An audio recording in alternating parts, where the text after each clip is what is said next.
അസ്സലാമു അലൈക്കും വറഹ്മത്തുള്ളാഹി വബറകാതുഹു. മൂന്നാം ക്ലാസ്സിലെ തജ്വീദുൽ ഖുർആൻ രണ്ടാം ഭാഗത്തിലെ 10ാമത്തെ പാഠം അലാമത്തുൽ വഖഫ്, വഖഫിൻ്റെ അടയാളങ്ങൾ. വഖഫ് ഓത്ത് പരിശുദ്ധ ഖുർആൻ പാരായണം ചെയ്യുന്ന സമയത്ത് ഏതെല്ലാം ചിഹ്നങ്ങൾ നമ്മൾ കാണലുണ്ടാകും. ജീമ് കാണും, സില എന്നുള്ളത് കാണും, ഖില എന്നുള്ളത് മീമ് കാണും, ലാമ് കാണും.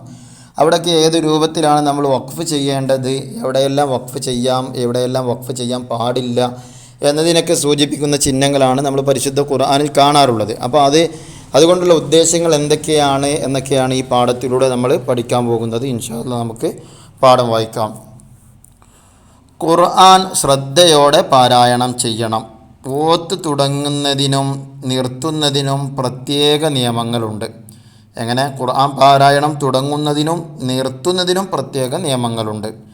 എല്ലാ ആയത്തിൻ്റെയും അവസാനം വഖഫ് ചെയ്യാവുന്നതാണ്. എല്ലാ ആയത്തുകളുടെയും അവസാനം എന്ത് ചെയ്യാം? വഖഫ് ചെയ്യാം. ആയത്തുകൾക്കിടയിൽ നിർത്തുന്നത് വഖഫിൻ്റെ ചിഹ്നങ്ങൾ ശ്രദ്ധിച്ചു കൊണ്ടായിരിക്കണം. ആയത്തുകളുടെ ഇടയിൽ നമ്മൾ നിർത്തുന്നുണ്ടെങ്കിൽ അതെന്ത് ചെയ്യണം? വഖഫിൻ്റെ ചിഹ്നങ്ങൾ ശ്രദ്ധിച്ചു കൊണ്ടായിരിക്കണം. മുസ്ഹഫിൽ കണ്ടുവരുന്ന വഖഫിൻ്റെ ചിഹ്നങ്ങൾ നമുക്ക് പരിചയപ്പെടാം. പരിശുദ്ധ ഖുർആനിൽ കാണുന്ന ചിഹ്നങ്ങൾ, ആ ചിഹ്നങ്ങളെക്കുറിച്ച് നമുക്ക് എന്ത് ചെയ്യാം? ഒന്ന് പരിചയപ്പെടാം ഈ പാഠത്തിലൂടെ. ഒന്നാമത്തേതാ ഈ അടയാളം. ഇത് നമ്മളിവിടെ കാണല് ഒരായത്ത് കഴിഞ്ഞാലാണ് കാണാം. അപ്പോൾ ആയത്ത് അവസാനിച്ചു എന്നതിൻ്റെ അടയാളമാണ് ഈ കാണുന്ന അടയാളം. ഇനി രണ്ടാമത്തേത് മീമാണ്. മീമിൻ്റെ ഉദ്ദേശം എന്താ? നിർത്തൽ അത്യാവശ്യമാണ്. ഇവിടെ അത്യാവശ്യമായിട്ട് എന്ത് ചെയ്യാം? നിർത്താം. അതാണ് മീമ് കൊണ്ടുള്ള ഉദ്ദേശം. അടുത്തത് ഖില എന്നുള്ള ഈ രൂപത്തിലുള്ളൊരു ചിഹ്നം കാണാം. അവിടെ എന്താണ്? നിർത്തൽ ഏറ്റവും നല്ലത്. ഖില എന്ന് കാരണം എടുത്ത് നിർത്തൽ ഏറ്റവും നല്ലതാണ്. അടുത്തത് ജീമാണ്. ജീമ് വന്നാൽ നിർത്താം. അവിടെ നിർത്തുകയും ചെയ്യാം, നിർത്താതെ കൂട്ടി ഓതുകയും ചെയ്യാം. ഇനി സില എന്ന് പറയുന്നത് ചേർത്തി ഓതലാണ് നല്ലത്. സില എന്ന് പറയുന്ന ചിഹ്നം കാണുന്ന ഭാഗത്ത് എന്ത് ചെയ്യുക? ചേർത്തി ഓതലാണ് ഏറ്റവും നല്ലത്. ഇനി ലാമ് കാണുന്നിടത്ത് നിർത്തരുത്. ആ ലാമ് കണ്ടു കഴിഞ്ഞാൽ അവിടെ ലാമിൻ്റെ ചിഹ്നം കാണുന്നുണ്ടെങ്കിൽ അവിടെ എന്ത് ചെയ്യരുത്? വഖഫ് ചെയ്യരുത്, നിർത്തരുത്. ഇനി ഈ രൂപത്തിൽ കാണാം, പുള്ളിയിട്ടതായിട്ട് കാണാം. നമ്മളെ പരിശുദ്ധ ഖുർആനിലെ ഫാത്തിഹ കഴിഞ്ഞിട്ടുള്ള അൽ-ബഖറ സൂറത്തിൻ്റെ തുടക്കത്തിൽ തന്നെ ഇങ്ങനെ കാണാം. തുടക്ക ഭാഗത്ത് തന്നെ കാണാം. അവിടെ നോക്കിയാൽ കാണും, മനസ്സിലാകും. രണ്ടിലൊരിടത്ത് നിർത്താം. ഈ 3 പുള്ളികൾ കാണുന്നുണ്ടല്ലോ, അത് ഒരു സ്ഥലത്ത് 3 പുള്ളി, മറ്റൊരു സ്ഥലത്ത് തൊട്ടടുത്ത് തന്നെ അടുത്ത സ്ഥലത്തായിട്ട് 3 പുള്ളി. ഇതിൽ രണ്ടാലൊരു സ്ഥലത്ത് എന്ത് ചെയ്യാം? നിർത്താം. രണ്ടിടത്തും കൂടെ നിർത്തരുത്, രണ്ടാലൊരു സ്ഥലത്ത് നിർത്താം. ഇനി അടുത്തത് സീനാണ്. സീന് എന്ന് പറയുന്ന ഈ രൂപത്തിലുള്ളൊരു ചിഹ്നം നമുക്ക് കാണാൻ കഴിയും ആയത്തിൻ്റെ മുകളിലിട്ടിട്ട്.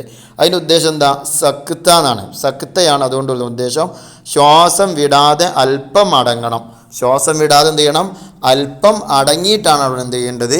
ഓതേണ്ടത്. അവിടെ ശ്വാസം വിടാതെ അല്പം ഒന്ന് സ്റ്റെക്കായതിന് ശേഷം ബാക്കി ഓതുക എന്നുള്ളതാണ്.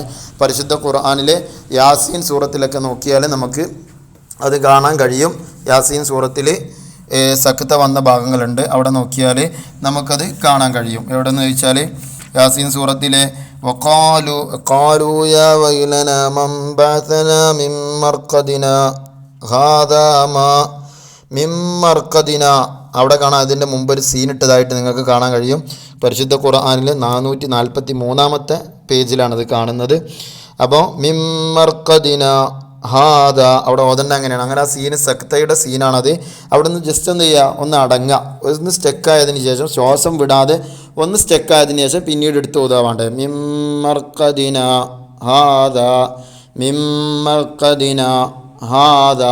ആ രൂപത്തിലാണ് സക്ത ഉപയോഗിക്കേണ്ടത്. ഇൻഷാ അല്ലാഹ് 4ാം ക്ലാസ്സിലൊക്കെ നമ്മൾ അതിനെപ്പറ്റി വിശദമായിട്ട് പഠിക്കുന്നുണ്ട്. അപ്പോൾ വഖഫിൻ്റെ ചിഹ്നങ്ങളാണ് ഇപ്പോൾ ഇവിടെ കാണിച്ചത്. മീമ്, ഖില എന്നുള്ള അക്ഷരം, ജീമ്, സില, ലാമ്, ഈ രൂപത്തിലുള്ള 3 പുള്ളികൾ, പിന്നെ സീന്, സക്ത എന്ന് പറയുന്നത്.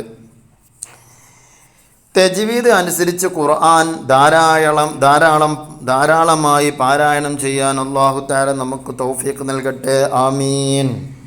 ഇനി തദ്രീബാത്തിൽ നഖ്റ വായിച്ച് മനസ്സിലാക്കാനുള്ളത് അലാമത്ത് എന്ന് പറഞ്ഞാൽ അടയാളം, വഖഫ് എന്ന് പറഞ്ഞാൽ നിർത്തൽ. അപ്പോൾ നിർത്തുന്നതിൻ്റെ അടയാളം, അലാമത്തുൽ വഖഫ് നിർത്തുന്നതിൻ്റെ അടയാളങ്ങൾ. അതാണ് നമ്മളെ പാഠത്തിൻ്റെ ഹെഡിങ്. ഇനി നെസിൽ ചേരുമ്പടി ചേർക്കാനാണ്. നമ്മൾ പാഠത്തിൽ നോക്കിയാൽ തന്നെ വളരെ സിമ്പിളായിട്ട് നമുക്ക് ചെയ്യാൻ കഴിയും. ഓരോ ചിഹ്നങ്ങളും അതിൻ്റെ ചിഹ്നങ്ങളെ കൊണ്ടുള്ള ഉദ്ദേശം എന്താണെന്ന് ഈ പുറത്ത് ഡിസോർഡർ ആയിട്ട് കൊടുത്തിട്ടുണ്ട്. അത് ഓർഡറിൽ ചെയ്യുക എന്നുള്ളതാണ്. അപ്പോൾ ഈ രൂപത്തിൽ നമ്പർ ഇട്ടുകൊണ്ട് ഇവിടെ ചെയ്തിട്ടുണ്ട്. അതേ രൂപത്തിൽ മനസ്സിലാക്കിയിട്ട് ബുക്കിലേക്ക് ചെയ്യുക.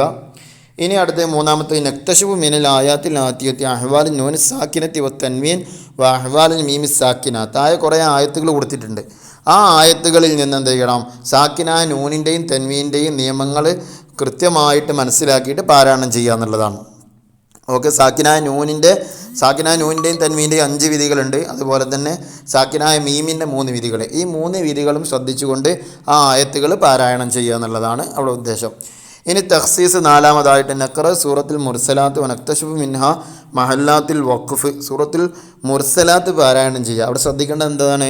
വഖഫിൻ്റെ അടയാളങ്ങൾ ശ്രദ്ധിച്ചുകൊണ്ട്. നമ്മളിപ്പോൾ പഠിച്ച വഖഫിൻ്റെ അടയാളങ്ങളുണ്ടല്ലോ, അതിൻ്റെ ഉദ്ദേശങ്ങളൊക്കെ അവിടെ പറഞ്ഞല്ലോ. ആ ചിഹ്നങ്ങളെ പരിഗണിച്ചുകൊണ്ട് നിർത്താൻ പാടില്ലാതെ നിർത്താതെ ഏറ്റവും നല്ല ഭാഗങ്ങൾ ചിഹ്നങ്ങളുള്ളവിടത്ത് നിർത്തി അങ്ങനെ എന്ത് ചെയ്യുക? പരിശീലിക്കാൻ വേണ്ടിയിട്ടാണ് അത് കൊടുത്തിട്ടുള്ളത്. ഇനി രണ്ടാമത്തെ നഹ്ഫദ അവായില സൂറത്തുൽ അലക്ക വ നുക്കദ്ദിറുൽ മഹ്ഫൂദാത്ത്. സൂറത്തുൽ അലക്ക് എന്ന് പറഞ്ഞാൽ ഇഖ്റ ബിസ്മി റബ്ബിക്കല്ലദീ ഖലഖ് എന്ന് പറയുന്ന ആ സൂറത്തുണ്ടല്ലോ, നബി സല്ലല്ലാഹു അലൈഹി വസല്ലം തങ്ങൾക്ക് ആദ്യമായിട്ട് വഹി ഇറങ്ങിയ 5 ആയത്തുകൾ. അതിൻ്റെ തുടക്കം കാണാതെ പഠിക്കാനാണ് നമ്മൾ ഈ ഹിഫ്ദിൻ്റെ ഭാഗത്തുണ്ടത്. അത് കാണാതെ പഠിക്കുകയും ചെയ്യുക. അതുപോലെ തന്നെ അതിന് ശേഷം മുമ്പ് നമ്മൾ പഠിച്ച എല്ലാ ഹിഫ്ളുകളും എന്ത് ചെയ്യുക? ഒന്ന് ശ്രദ്ധിച്ചുകൊണ്ട് ഹിഫ്ള് മനഃപ്പാടമുള്ളതൊക്കെ ഒന്നും കൂടെ ശ്രദ്ധിച്ച് റിപ്പീറ്റ് ചെയ്ത് ഓതാനാണ് അവിടെ കൊടുത്തിട്ടുള്ളത്. ഇൻഷാ അല്ലാഹ് ഇതോടെ തജ്വീദുൽ ഖുർആനിലെ തദ്രീബാത്ത് കഴിഞ്ഞു. നമ്മുടെ പാഠത്തിലെ എല്ലാ തജ്വീദുൽ ഖുർആൻ 2ാം ഭാഗത്തിലെ എല്ലാ പാഠങ്ങളും നമ്മൾ വായിച്ചു കഴിഞ്ഞു. അല്ലാഹു സുബ്ഹാനഹു വ തആല പരിശുദ്ധ ഖുർആൻ അതിൻ്റെ നിയമങ്ങളനുസരിച്ച് പാരായണം ചെയ്യാൻ നമുക്കെല്ലാവർക്കും തൗഫീഖ് നൽകുമാറാകട്ടെ. ആമീൻ. അസ്സലാമു അലൈക്കും വറഹ്മത്തുള്ളാഹി വബറകാതുഹു.